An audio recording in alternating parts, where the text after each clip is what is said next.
حسین ابن علی رضی اللہ تعالیٰ عنہ کا سر انور دستے قاتل نے تب کاٹا جب وہ سجدے میں جھکا ہوا تھا۔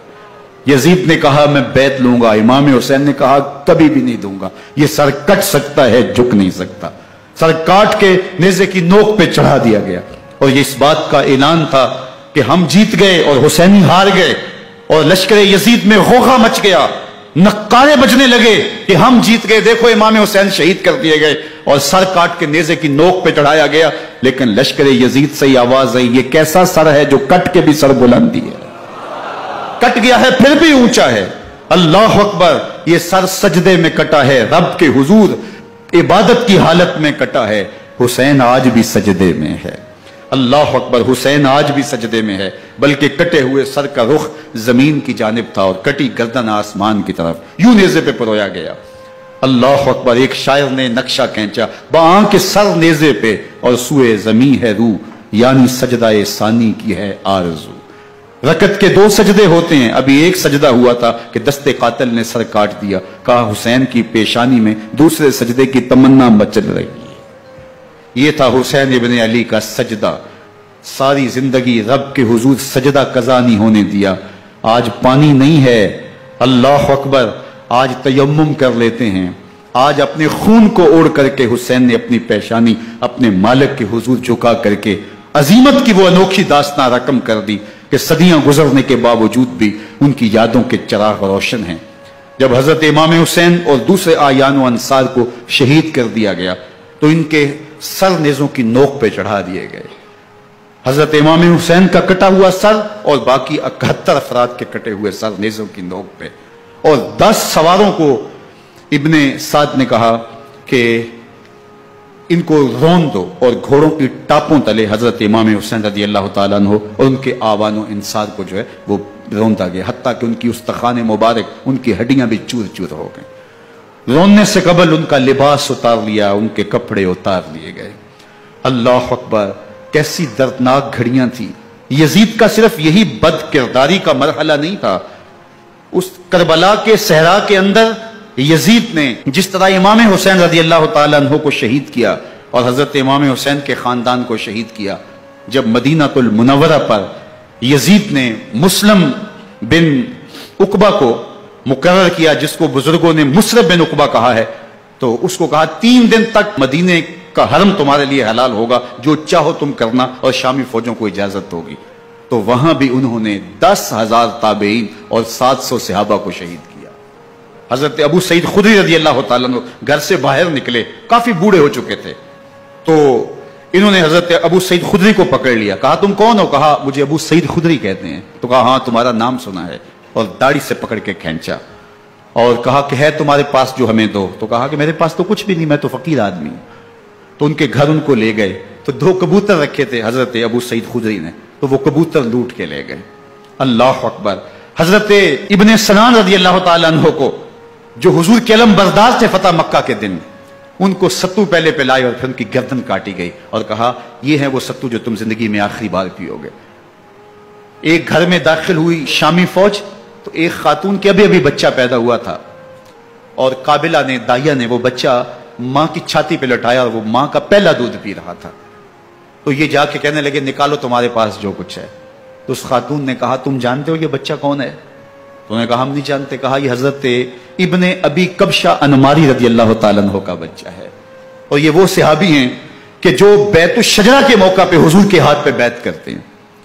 انہوں نے اس چیز کا لحاظ نہ کیا کہ جو کچھ ہے وہ ہمیں دو ورنہ تیرے بچے کو نہیں چھوڑیں گے۔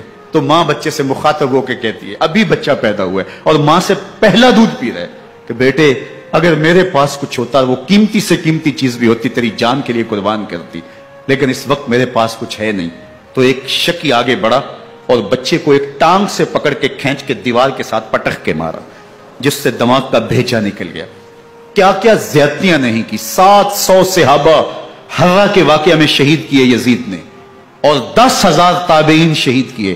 مسجد نبوی میں ممبر رسول کے ساتھ گھوڑے باندھے، اور وہ ممبر رسول اور مصلی رسول کے قریب لیڈ کرتے رہے۔ حضرت سعید بن المسیب فرماتے ہیں میں نابینا تھا اور حضور کے روضہ انور کے پاس بیٹھا تھا، اور یزید کے سپاہی آتے، جو بھی مسجد میں نظر آتا پکڑ کے لے جاتے۔ مجھے نابینا سمجھ کے چھوڑ دیتے، لیکن میں پریشان تھا کہ ظہر کا وقت ہوگا، عصر کا وقت ہوگا، مغرب عشاء کا وقت ہوگا، نہ اذان نہ اقامت نہ جماعت، تو کیسے مجھے پتہ چلے گا کہ نماز کا وقت ہو گیا اور کیسی میری نمازوں کا کیا بنے گا؟ میں اس فکر میں بیٹھا تھا. لم ازل اسمع الاذان والاقامت من قبر رسول اللہ صلی اللہ علیہ وآلہ وسلم. فرماتے جب بھی پھر نماز کا وقت آیا، گنبد خضرا سے اذان کی بھی آواز آئی، اقامت کی بھی آواز آئی.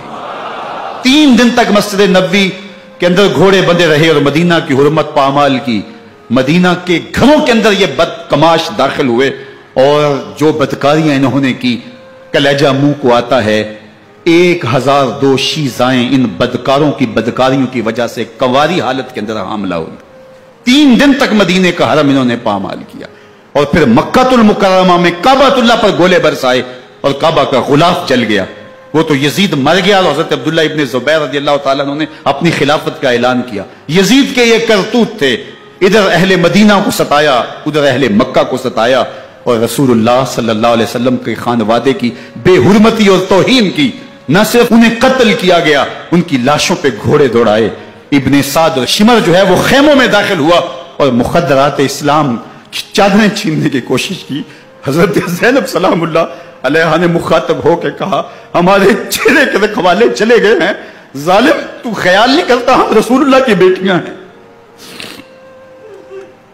حضرت شہربانو، حضرت زین العابدین اور حضرت زینب سلام اللہ علیہ، ان تینوں کو ایک اونٹ پہ باندھا گیا اور باقی اونٹوں پہ باقی سادات کو، حضور کی شہزادیوں کو باندھا گیا، رسیوں میں جکڑا گیا اور اونٹوں پہ باندھ کر کے کوفے کی جانب آگے آگے شہیدوں کے سر چل رہے ہیں اور پیچھے یہ قافلہ چل رہا ہے.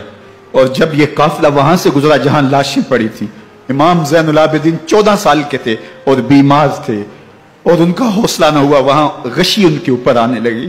اور وہ منظر ابن کثیر نے، باقی لوگوں سب نے لکھا ہے کہ پھر جب ان کی یہ حالت ہوئی تو پھر سیدہ زینب سلام اللہ علیہ، جنہوں نے ابھی تک بڑے حوصلے کے ساتھ ساری مشکلات کا مقابلہ کیا تھا، اب ان کے بندن ٹوٹ گئے اور آنکھوں سے آنسو بہنے لگے. اور سیدہ زینب تھے امام حسین رضی اللہ تعالیٰ عنہ کی لاش پہ کھڑے ہو کے، اور وہ روندی ہوئی لاش، ٹوٹی ہوئی ہڈیاں اور وہ بڑا بدن، کٹا ہوا سر نیزے کی نوک پہ اور لاش یہ پڑی ہے.